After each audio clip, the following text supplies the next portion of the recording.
You may have never heard of Lake Providence, Louisiana. It's a small farming community in the northeast corner of the Bayou State.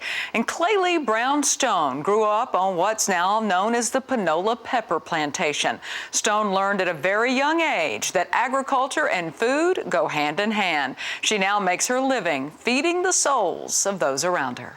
A little pillow of air just individually made for you.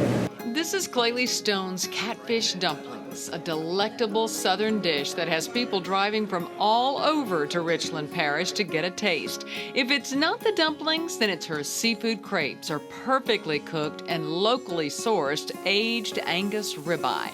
The Dillards of Start never miss a First Friday supper at Stonehouse Eats.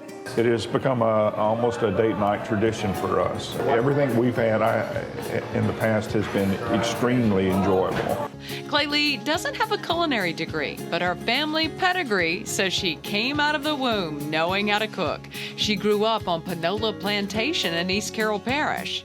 My mother's family is from Lake Providence, and my uncle began to produce hot sauce, Panola hot sauce, which was my grandmother's recipe. But we were a big food family, and food was something that we really enjoyed. Everything about it, how it's grown, what it takes to get food to the table. My great-grandfather was Harry D. Wilson, Commissioner of Agriculture for like 33, 34 years. And so deeply entrenched in agriculture, which is all about food. And there's another famous Wilson on her family tree. How y'all are? I'm glad for you to see me, I guarantee. Clelie is the granddaughter of Justin Wilson, a famous chef and Cajun humorist who was a mainstay on public broadcasting in the 60s and 70s. He also made several comedy albums back when there was such a thing as vinyl. Either way, he served up good eats with a side of laughter. People ask me if I learned how to cook from my grandfather. I say no.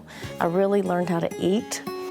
Clelie also inherited Wilson's gene of good storytelling, who knew her audience would be a congregation of United Methodist churchgoers. Lord, open our hearts and minds by the power of your Holy Spirit. Inside the United Methodist Church in Tallulah, Clelie and her husband Henry share preaching duties and throw in a church homecoming at Bartholomew United Methodist Church in Bastrop, and Clelie finds herself serving the entire northeast region of the Bayou State. She has to wonder, though, is she invited to the homecoming for her preaching or the potluck dinner that follows? I gave my recipe to my sister. The potatoes are something that they always want me to make, and so she made these, our signature potatoes is what we call them. Her shrimp po' boys are out of this world. Everybody's hungry. Everybody is hungry. Spiritual hunger, we're more in tune with physical hunger, but everybody's hungry. And Clelie knows how to satisfy both, by plate or by pulpit. Clelie and Henry Stone don't have that little restaurant in Rayville anymore. Stonehouse Eats is basically a catering business now, but Panola pepper sauce is still going strong, providing the spicy condiment to folks all over the world. For Farm to Fork, I'm Tammy Arender.